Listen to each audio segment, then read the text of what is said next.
और आज क्या है, सुंदर सुंदर टीवी डिबेटों में देखिए, जब युद्ध हुआ भारत पाकिस्तान का, तो कई लोग तो पाकिस्तान के समर्थन में टिप्पणी कर रहे थे, और जिन पार्टियों के समर्थक थे उनके नेताओं ने पाकिस्तान के पक्ष में अगर बयान दिया तो उसे शेयर कर रहे थे। केवल किस लिए? चंद वोट के लिए। ठीक उसी प्रकार से जैसे कुत्ता एक रोटी के लिए किसी के सामने दुम डुलाने लगता है, तुम उसी पशु की भांति हो कि कुछ नेताओं की तलवे चाटने की परंपरा से तुमने राष्ट्र का विरोध स्वीकार लिया।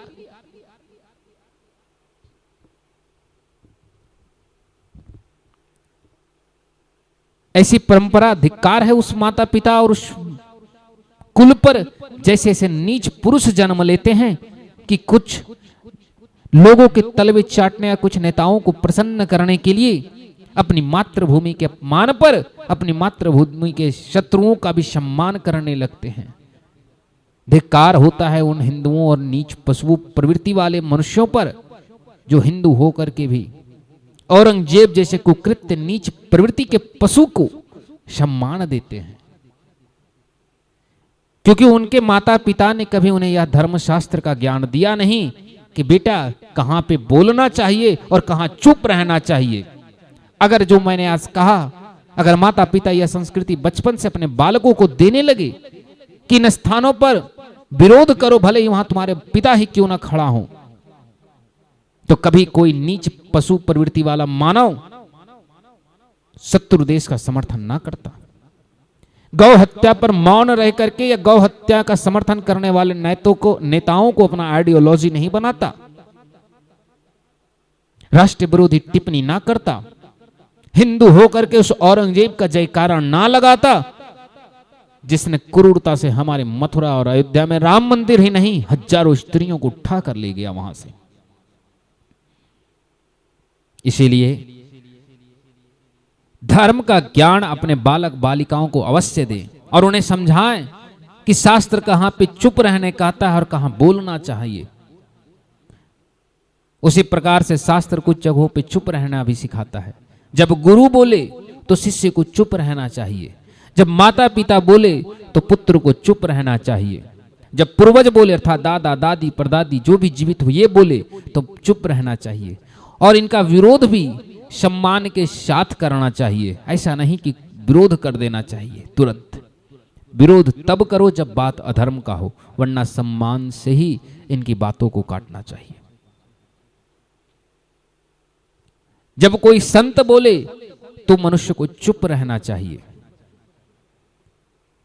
जब कोई किसी को भोजन कराए तो चुप रहना चाहिए, और जब स्वयं भी भोजन करें तो चुप रहना चाहिए। इन स्थानों पर मनुष्य को नहीं बोलना चाहिए। जहां किसी का कोई सहायता कर रहा हो वहां चुप रहना चाहिए।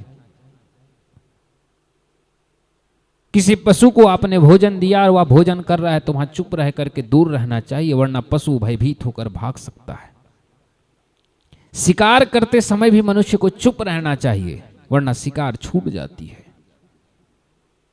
बड़ा नियम बताए गए हैं राजनीति शास्त्र और धर्म शास्त्र में, लेकिन दुख की बात है कि सनातन परंपरा में आज धर्म शास्त्र और राजनीति शास्त्र दोनों ठीक उसी प्रकार से विलुप्त हो गए हैं जैसे हमारे पूर्वजों ने इस देश को सोने की चिड़िया बनाई। हमारी संस्कृति आज विलुप्त हो चुकी है। उसी प्रकार से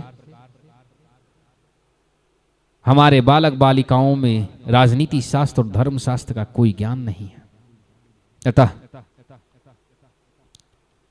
धर्म और मुक्ति तथा धर्म मार्ग थोड़ा कठिन होता है। शक्तिमान पुरुष का मौनतः भी अपमान है। भगवान कृष्ण भी अर्जुन को समझाते हुए कहते हैं कि हे अर्जुन, इस संसार को, इस पृथ्वी को और धर्म को जितना अधर्मी और नीच लोगों ने नुकसान नहीं पहुंचाया है, उतना धर्मात्माओं के मौनता ने हानि पहुंचाई है। अर्थात जब धर्मात्मा पुरुष, धर्मात्मा व्यक्ति अधर्म को देखकर चुप रह जाता है तो वह उस अधर्मी से भी ज्यादा अधर्मी होता है जिसने अधर्म किया है। इसलिए उन्हें इससे बड़ा नीच बताया गया है। इसलिए इन स्थानों पर मनुष्यों को कभी भी चुप नहीं रहना चाहिए। आज की कथा